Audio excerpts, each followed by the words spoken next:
The streets of Tulsa are quiet, but it's the kind of quiet that comes before something big, something dangerous. Whispers move through the city like smoke, carrying one message that everyone feels but no one dares to say out loud. This season, Dwight is not fighting alone.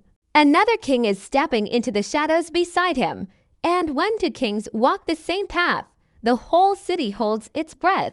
Because power like that never comes without a price. Tulsa feels different now. The city Dwight once walked into as a stranger has slowly become a kingdom built from trust, fear, and hard-earned respect. People watch him from a distance, some with hope, some with fear, some waiting for the moment he slips. Dwight has built something real here, something solid, something the world tried to take from him more than once. But success, this lad doesn't stay quiet for long, and everyone he claimed in season 2 has echoed far beyond Oklahoma. Word travels fast in the world Dwight comes from, and even faster among people who want a piece of what he has created. But this time, the threat is not just a rival or a jealous enemy. It's a storm forming outside Tulsa, a syndicate large enough to shake cities much bigger than this one. They move with cold planning and heavy force, and their eyes are locked directly on Dwight. They've watched his rise. They've studied his methods. And they've decided that Tulsa is the next territory they want to swallow. Their message is simple. Dwight's rule is not welcome, and they intend to break every part of his growing empire until nothing is left standing. Still, there's something different about Dwight now. He's older, wiser, and far more dangerous. Tulsa has changed him. It's given him people to protect, a business to guard, and a reason to fight that goes deeper than pride. This city has become more than a place to rebuild. It's become his legacy, written on every street corner, every handshake, every risk he took to get here. And yet, even with all that strength behind him, Dwight knows something unspoken. This new threat can't be faced alone, because the enemy coming isn't just strong, they're united.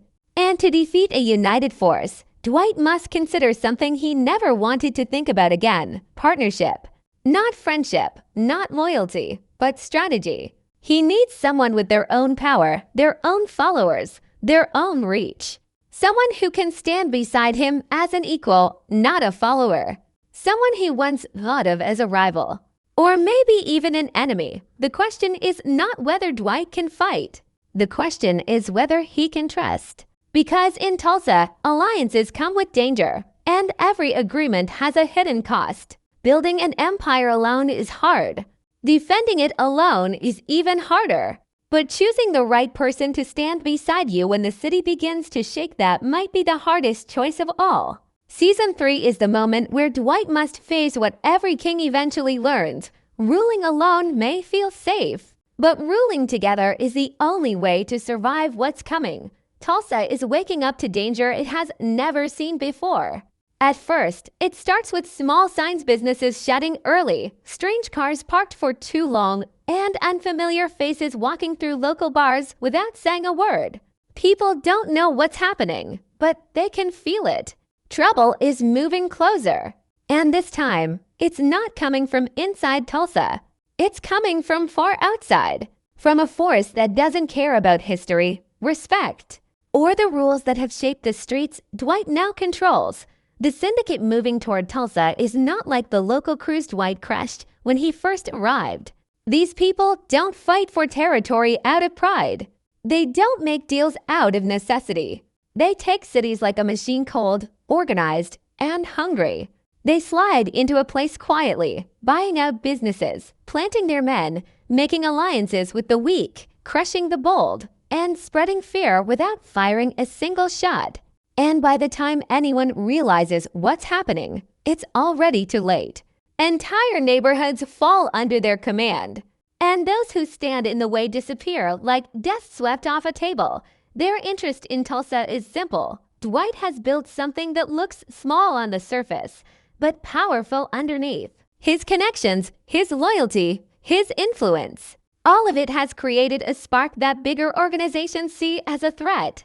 They don't want Tulsa, they want to stop Dwight before he becomes too strong, before his way of doing things inspires others, Before a single man with old-school morals can shake the foundations of modern crime, the syndicate's arrival begins with a quiet test. A truck goes missing on the highway. A supplier refuses to answer calls. Money that should have reached Dwight never shows up. Little hints that someone is cutting lines between him and the world he relies on. Dwight doesn't panic, he calculates. He knows what a move like this means. He's been around long enough to understand when someone is trying to send a message. And from the way things are falling apart, he knows this message is a warning. We're coming, and you're standing in our way. But what makes this threat different is the scale. Dwight has muscle, loyalty, and street smarts. But the people coming have numbers that stretch across states, connections that reach into politicians' offices, and a structure built on fear, not respect. They don't negotiate, they eliminate. They don't threaten, they deliver. And they don't ask questions, they take what they want. Rumors begin spreading.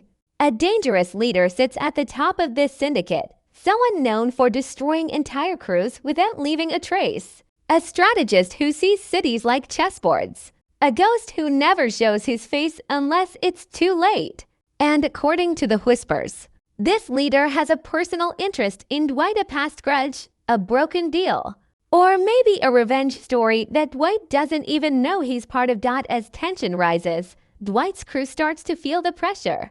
Some grow restless, some get scared, some suggest striking first, while others think Tulsa should lie low. But hiding has never been Dwight's style. He knows the truth. When a force this strong comes after you, standing still means surrender. And Dwight Manfredi has never surrendered a day in his life. Still, even he feels the weight of the coming storm. He can sense that this fight isn't just about Tulsa, it's about everything he has worked for since leaving prison. And deep down, he knows something even more important. This battle cannot be won alone. Not this time. Not against an enemy that plays by different rules. Dwight needs strength equal to theirs. He needs someone with influence, someone with soldiers, someone with a reputation sharp enough to cut through the chaos that's heading toward the city. And that means turning toward the last thing he ever expected, another king. A partner in power. A man who can match him move for move and danger for danger. Because when a threat this large marches in, only two kings standing together can stop the crown from falling before Tulsa even understands the storm coming toward it. Another shift is happening in the shadows, quiet, intentional, and powerful. It begins with rumors from out of state. Whispers about a man who once ruled his territory with the same iron grip Dwight now holds in Tulsa. A man who vanished from the map months ago, leaving behind questions, broken alliances, and an empty throne that many tried and failed to claim. Some call him reckless. Some call him brilliant. Most call him dangerous. But everyone agrees on one thing. When this man moves, cities tremble. He arrives in Tulsa without an announcement. No warning, no buildup, no noise. Just a presence, cold, confident, calculated. Dwight hears about him before he even steps foot in the city. A familiar name. A familiar face. A familiar history filled with uneasy agreements and old grudges. They were never friends. They were never enemies. They were something far more complicated, to powerful men who understood each other too well to ever fully trust one another. And that's what makes his arrival so shocking. Because this man, this second king, has never asked anyone for help. He's known for doing everything on his own terms, building his strength from fear, loyalty, and the kind of reputation that turns rival crews silent when he walks into a room. If someone like him is coming to Tulsa, it means one thing. The threat Dwight is facing is bigger than he imagined. His first move is not towards Dwight. It's toward the syndicate. He wants to understand the enemy before he decides whether Dwight is worth standing beside.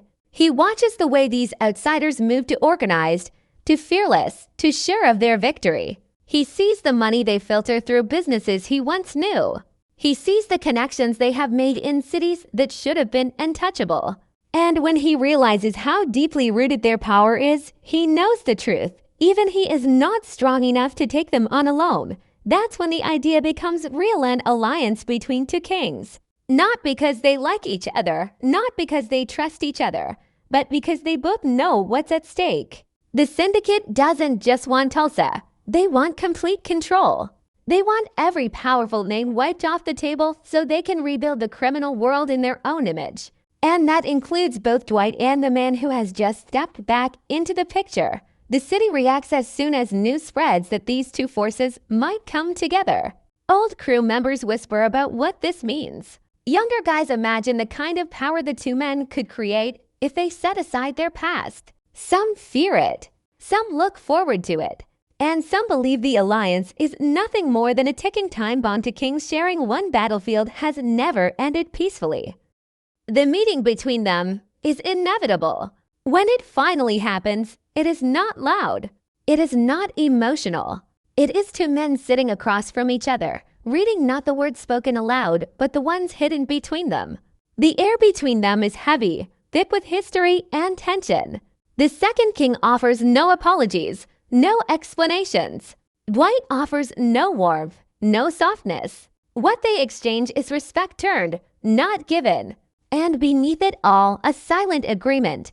We don't have to trust each other to need each other. From that moment on, Tulsa is no longer the home of one king. It is the center of power where two rulers stand side by side, each carrying their own scars, their own armies, and their own reasons for fighting. Together, they don't just look strong, they look unstoppable. But alliances built on necessity instead of loyalty are fragile. One wrong step, one broken promise, one misunderstanding, and the partnership could fall apart faster than it formed. And the syndicate, they're watching. They know two kings mean twice the challenge, but they also know something the city hasn't realized yet. Two kings may stand together, but two kings can also destroy each other. An alliance between Dwight and the second king should have felt like a victory for Tulsa, a moment of strength, unity, and hope. But nothing in their world is ever that simple. The moment they decide to stand together, the entire city shifts. People look over their shoulders more. Crews grow tense. Meetings become colder. Because everyone knows what this alliance truly is. A deal made out of survival, not trust. Two powerful men agreeing to fight the same enemy while quietly wondering if, one day, they'll have to fight each other. Their first conversations are not smooth. Dwight speaks with experience, logic, and a kind of calm that only comes from surviving too much.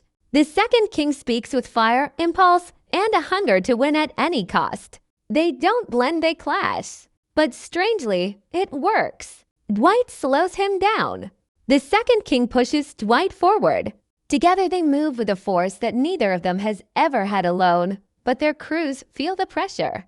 Dwight's people fear losing control of their city. The new king's people question why their leader would bow his head beside another. Old wounds resurface, stories of past betrayals, unspoken rivalries, and the kind of history that can set a room on fire.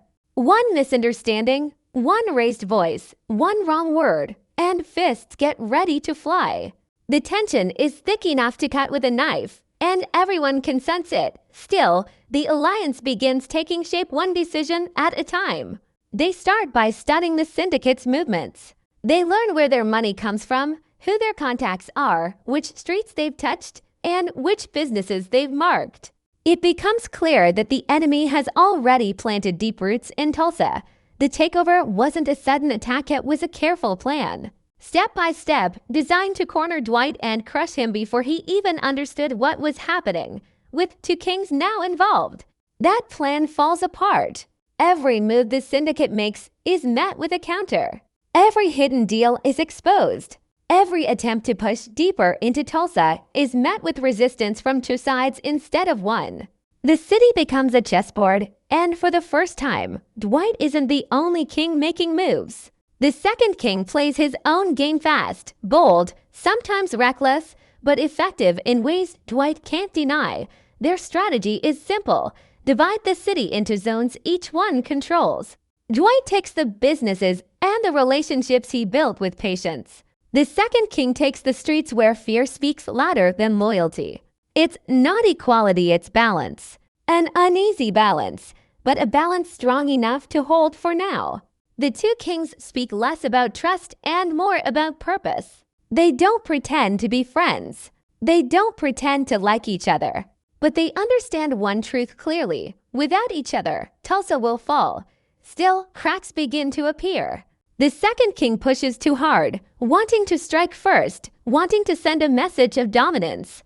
Dwight urges patience, knowing the enemy wants them to act out of emotion. Sometimes, Dwight walks away from a meeting with fists clenched. Sometimes, the second king leaves with a smirk that looks too close to disrespect. The alliance becomes a tightrope, one wrong step, and everything collapses. But the real test comes when the syndicate strikes back. Not with guns, not with force, but with whispers. They spread lies through the streets. They send messages through informants. They plant seeds of doubt inside both kings' crews. They know the truth. You don't defeat two kings by overpowering them, you defeat them by turning them against one another. Suddenly, Dwight gets word that the second king made a private deal behind his back.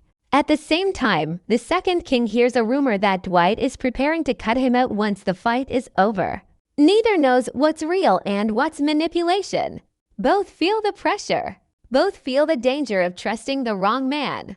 And both know that if they confront each other too soon, the syndicate will win without ever lifting a finger. This is where the alliance becomes something deeper, not trust, but understanding. They meet again, not as friends, but as survivors. Each one chooses to ignore the rumors, if only for now. Each one chooses the fight over pride, because they finally see what the enemy is trying to do. Break the alliance from inside. For the first time, Dwight and the second king stop fighting each other and start fighting together. They move as a unit, their crews finally aligned, their strategies sharp and sensed. Tulsa feels the shift to kings, to forces, one mission, and the syndicate. They realize something they never expected. They didn't just create an alliance. They created a storm.